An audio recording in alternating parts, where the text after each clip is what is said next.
আসসালামু আলাইকুম রহমতুল্লাহি ওবরকাতুহু। সম্মানিত দর্শক, নির্বাচন কমিশন কর্তৃক ঘোষিত নির্বাচনের যে তফসিল, এটি চলতে থাকবে।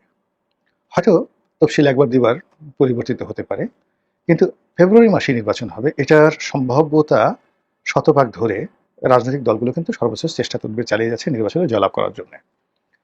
তো এই সময়ের মধ্যে একজন প্রার্থী ওসমান হাদি, তরুণ প্রার্থী, তার উপর গুলিবর্ষণের ঘটনা ঘটেছে এবং এটা নিয়ে অনেকে সন্দেহ তৈরি করে হয়েছে বা অনেকের আশঙ্কা তৈরি হয়েছে যে নির্বাচন বানচাল হয়ে যেতে পারে বা তফসিল পিছিয়ে যেতে পারে।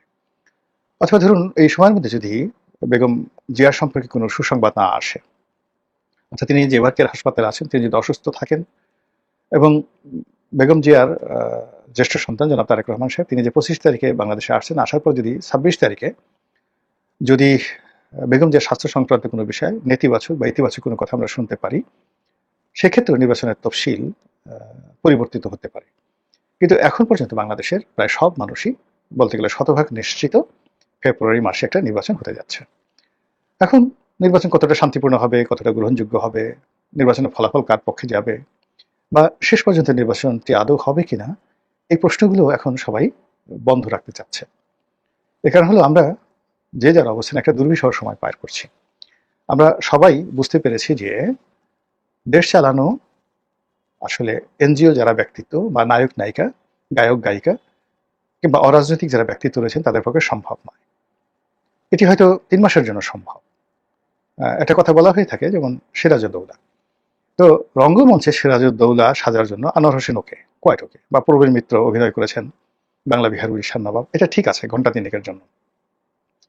কিন্তু পলাশীর ময়দানে যদি যুদ্ধ করতে হয় বা মুর্শিদাবাদের সিংহাসনে যদি বসতে হয়, তাহলে একজন সত্যিকার অর্থে সিরাজউদ্দৌলাকে লাগবে। ওখানে অভিনয়ের কোনো নায়ক দিয়ে আনোয়ার হোসেনকে দিয়ে হবে না। মানে আনোয়ার হোসেন বা প্রবীর মিত্র, তারা যদি প্র্যাকটিক্যাল লাইফে পলাশীর ময়দানে তাদেরকে বসিয়ে দেওয়া হয়তো, এক একজনের কাপড় চোপড় নষ্ট হয়ে যেত রীতিমতো। এটা হলো রিয়ালিটি। তো রাজনীতি আসলে যুদ্ধের মতো একটা ঘটনা। এখানে সিজেন্ট যারা উত্থান পতনের মধ্য দিয়ে রাজনীতিতে টিকে আছেন, সিজেন্ট বলা হয় যেটাকে, সংকুচিত হন না, প্রসারিত হয় না, যারা একটা শেপ নিয়েছেন। যেমন কাঠ সিজন করা হয় না, সিজনিং করা হয়, যাতে করে কাঠটি বর্ষাকালে ফুলে না যায় আর শীতকালে কুঁচকে না যায়। তো এইরকম রাজনীতি করতে করতে যারা ভয়কে জয় করেছেন, জনগণের সঙ্গে বিভিন্ন বিরূপ পরিস্থিতিতে রাজনীতি করতে করতে গিয়ে তারা একটা দক্ষতা অভিজ্ঞতা অর্জন করেছেন, কোন একটি রাষ্ট্রের রাষ্ট্র ক্ষমতা দীর্ঘমেয়াদে পরিচালনা করার ক্ষমতা সেই রাজনীতিবিদদেরই আছে। কিন্তু খুব পাওয়ারফুল সেনাপতি, জীবনে যারা কখনো যুদ্ধে পরাজিত হয়নি। তো এই সকল মানুষ রাষ্ট্র ক্ষমতায় নিয়েছেন অনেকে, কিন্তু 15 দিন বেশি টিকতে পারেননি। যেমন আলাউদ্দিন খিলজি, সম্রাট আলাউদ্দিন খিলজির যে সেনাপতি মালিক কাফুর, ইন্ডিয়ান হিস্ট্রিতে তাকে বলা হয় সবচেয়ে অজেয় সেনাপতি। তিনি কখনোই পরাজিত হননি আর তাকে কেউ পরাজিত করতে পারেনি। কিন্তু এই মানুষটি যখন আলাউদ্দিন খিলজির সিংহাসনে বসলেন, তিনি কিন্তু টিকতে পারেননি। খুব অল্প সময়ের জন্য তিনি চেষ্টা করেছিলেন, কিন্তু তাকে মরতে হয়েছে। তো এভাবে এভাবে ইতিহাস এখন হয়তো দেখা গেল যে আধুনিক রাষ্ট্র ব্যবস্থা এই কারণে ঠিক 15 দিন 1 মাসের ভাগ্য নির্ধারিত হয় না, কিন্তু 1-1.5 বছরের বেশি আসলে অরাজনৈতিক শক্তি এখন পৃথিবীর কোথাও টিকতে পারে না। এর মধ্যেই কাউন্টার কু হয়ে যায়, কাউন্টার বিপ্লব হয়ে যায় এবং অরাজনৈতিক শক্তি চলে যায়। আমাদের দেশে অরাজনৈতিক শক্তির যে সফলতা, সেটি 3টি তত্ত্বাবধায়ক সরকারের সময় আমরা দেখেছি। সেক্ষেত্রে তারা 3 মাসের মধ্যে তাদের চমক তারা দেখাতে পেরেছিলেন। আর 111-এর সময় রাজনীতিবিদদের বাইরে যদি বলা হয়, আমাদের দেশের সকল পেশার সর্বোচ্চ যারা সফল হয়েছেন, সেই সফল মানুষগুলো টানা 2 বছর চেষ্টা করে দেশটিকে রসাতলে নিয়ে গেছেন এবং তারা লেজ গুটিয়ে রাজনীতিবিদদের হাতে, তথাকথিত তাদের দৃষ্টিতে যারা দুর্নীতিবাজ, সে সকল রাজনীতিবিদদের হাতে ক্ষমতা দিয়ে তারা লেজ গুটিয়ে চলে যেতে বাধ্য হয়েছিলেন। এর কারণটা হলো ওই যে বললাম যে রাজনীতি আসলে রাজনীতিবিদদেরকে মানায়। তো এখন এই যারা সরকার চালাচ্ছেন, তারা নানাভাবে রাজনীতিকে অপদস্থ করার চেষ্টা করেছেন এবং সেটা খুব সূক্ষ্ম কৌশলে। প্রথমত তারা রাজনীতির যে এনিমি অংশটি, একটা অংশকে এনিমি বানানোর চেষ্টা করেছেন, অর্থাৎ বিভেদ বিসংবাদ, divide and policy, divide and rule, এই পলিসিতে তারা এই গত 14 মাসে যে কাজগুলো করেছেন সেটা হলো বাংলাদেশের যারা আওয়ামী লীগের পক্ষে আছেন, আওয়ামী লীগের সহযোগী ছিলেন এবং যারা আওয়ামী লীগ করেন তাদেরকে একটি পক্ষে ফেলে তাদেরকে গণশত্রু হিসাবে চিহ্নিত করার চেষ্টা করা হয়েছে। দ্বিতীয়ত, বাকি যারা আছেন তাদের সবাইকে বন্ধু বানানোর চেষ্টা করা হয়েছে। কিছুদিন পরে যখন দেখা গেল যে আওয়ামী লীগ আসলে নির্বাসনে চলে গেছে, তারা মনে করেছে, ক্ষমতাধর যারা লোকজন, অনেকে জেলে গেছেন, অনেকে দেশ ছেড়ে পালিয়েছেন, অনেকে মাথা গুজিয়ে আছেন, অনেকে মাথা নিচু করে আছেন, অনেকে ইঁদুরের গর্তে ঢুকেছেন, কাজে আওয়ামী লীগ নিয়ে এখন তাদের কোনো শঙ্কা নেই। তখন তারা যে কাজটি করলো, যে বাকি আওয়ামী লীগের বিরুদ্ধে যে সকল রাজনৈতিক শক্তি রয়েছে তাদের মধ্যে ডিভাইড অ্যান্ড পলিসি, তাদের একে অপরের সঙ্গে সেই দেখা গেল যে ঝামেলা বাঁধিয়ে দেওয়া, বিভেদ বিসংবাদ তৈরি হওয়া বা তৈরি করা, এই জিনিসগুলো এখন বলতে গেলে ওপেন সিক্রেট হয়ে গেছে। তো এত কিছু করার পরেও দেখা যাচ্ছে যে সরকার স্বস্তি পাচ্ছে না। সরকার স্বস্তি পাচ্ছে না, এর কারণ হলো যে প্রায় সকল রাজনৈতিক দল আওয়ামী লীগের ভোটারদের জন্য রীতিমতো নির্বাচনের মাঠে মরিয়া হয়ে পড়েছে। বিএনপি, এনসিপি, জামাত, যারাই নির্বাচনের মাঠে যে যেখানে ভালো অবস্থানে আছে, তারা তাদের প্রতিপক্ষকে দমন করার জন্য আওয়ামী লীগ তোষণ নীতি শুরু করেছে। তারা বাড়ি বাড়ি গিয়ে আওয়ামী লীগ নেতাদের বিরুদ্ধে যে সকল মামলা হয়েছে সেগুলো তুলে নেওয়ার আশ্বাস দিচ্ছেন, আওয়ামী ভোটারদেরকে ভোট কেন্দ্রে যাওয়ার জন্য অনুনয় বিনয় করছেন, ভবিষ্যতে তাদেরকে পদ পদবি দেওয়া হবে, নিরাপত্তা দেওয়া হবে, এই ধরনের নানা রকম আশ্বাস দেওয়া হচ্ছে। তো ফলে কি হলো যে ঘুরে ফিরে সকল দলের মুখেই বারবার আওয়ামী লীগের নামটি চলে আসছে। এগুলো একটা। দ্বিতীয় যে ভয়, শেখ হাসিনা যে কোনো সময় ফিরে আসতে পারেন, টুস করে ঢুকতে পারেন, নির্বাচন বানচাল করতে পারেন। শেখ হাসিনার হাতে অনেক টাকা, অনেক ক্ষমতা, তিনি বাংলাদেশে যে কোনো অনার সৃষ্টি তৈরি করে যে কোনো পরিস্থিতিতে সরকারকে বেকায়দায় ফেলে দিতে পারেন।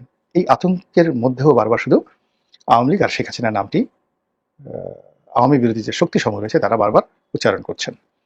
তো যখন আপনি দেখবেন যে আপনার নাম যে কোনোভাবে উচ্চারিত হচ্ছে, it means you are alive. এখন আমরা যে আওয়ামী লীগকে নিয়ে ভিডিও করছি, আওয়ামী লীগকে নিয়ে কথা বলছি, গালি দিলেও মানুষ দেখছে, আওয়ামী লীগের পক্ষে বলেও মানুষ দেখছে, ইট মিনস আওয়ামী লীগের এখনো একটা ভ্যালিডিটি রয়েছে, এটা বুঝতে হবে। এরপর আরেকটি ঘটনা হলো যে রিফাইন্ড আওয়ামী লীগ, মানে একটা পরিশুদ্ধ আওয়ামী লীগ, রিকনসিলিয়েটেড আওয়ামী লীগ, অথবা সেই যে 1/11-এর সময় সংস্কারের কথা বলা হচ্ছিল ওইরকম একেবারে সংস্কারযুক্ত একটি আওয়ামী লীগ গঠন করা হবে সরকারের মদদে, সেনাবাহিনীর মদদে, পশ্চিমাদের মদদে, এবং তারা এই সময় ইলেকশন করবে। এই আতঙ্ক রাজনৈতিক দলগুলোকে কিন্তু পেয়ে বসেছে।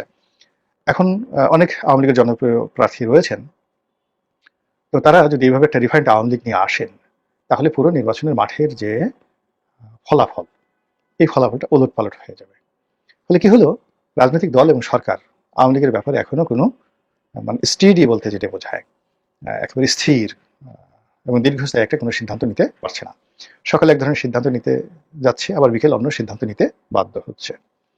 এর বাইরে সবচেয়ে ভয়ঙ্কর যে জিনিসগুলো হচ্ছে সেটা হলো সরকারের পক্ষ থেকে যেটি বলা হচ্ছে, যে সকল আওয়ামী লীগ নেতা রয়েছেন যারা জনপ্রিয়, যাদের মধ্যে মামলা নেই, যাদের বিরুদ্ধে মামলা নেই, মোকদ্দমা নেই, অভাব নেই, অভিযোগ নেই, এ সকল ক্লিন ইমেজের লোক যদি নির্বাচন করতে চায় তাহলে সরকারের আপত্তি নেই।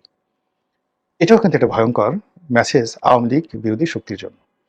এর কারণ হলো এখন স্বতন্ত্র দাঁড়ান আর রিফাইন্ড দাঁড়ান, যদি শেখ হাসিনার পক্ষ থেকে বাধা দেওয়া না হয়, আওয়ামী লীগের যে এই মুহূর্তে যে কমিটি, বৈধ কমিটি আছে, সেই কমিটির পক্ষ থেকে যদি বিষোদ্গার করা না হয়, তাহলে রিফাইন্ড হোক কিংবা ধরুন স্বতন্ত্র হোক, নির্বাচনের ফলাফলটা ঠিক পাকিস্তান ইমরান খানের পার্টি যেভাবে ভালো করেছে ওভাবেই হয়তো একটা পরিবেশ পরিস্থিতি বাংলাদেশে তৈরি হয়ে যাবে। অর্থাৎ বহু সংখ্যক প্রার্থী, এমনকি তারা যদি ব্রুট মেজরিটি পায় ইমরান খানের মতো, এটাও কিন্তু আশ্চর্য হওয়ার কিছু থাকবে না।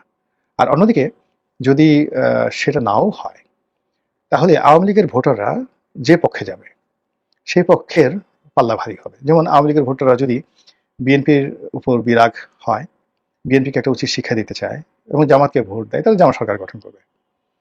আবার অন্যদিকে যদি আওয়ামী লীগের প্রার্থীরা না থাকে, ভোটাররা যদি ভোট কেন্দ্রে না যায়, তাহলে ভোট জমে উঠবে না। এবং সেক্ষেত্রে যদি ভোটার উপস্থিতি নেহায়েত কম হয়, তাহলে আন্তর্জাতিক অঙ্গনে এই ভোটের যে গ্রহণযোগ্যতা, সেই গ্রহণযোগ্যতা অতীতের মতোই হবে, অর্থাৎ 2014, 2018 এবং 2024-এর মতো হবে। ফলে আপনি দেখুন যে যেগুলো অল্টারনেটিভ আপনি বাদ দেন, মানে ধরেন না কেন, আওয়ামী লীগের বাদ দিয়ে কোনো নির্বাচন কল্পনায় করা যাচ্ছে না।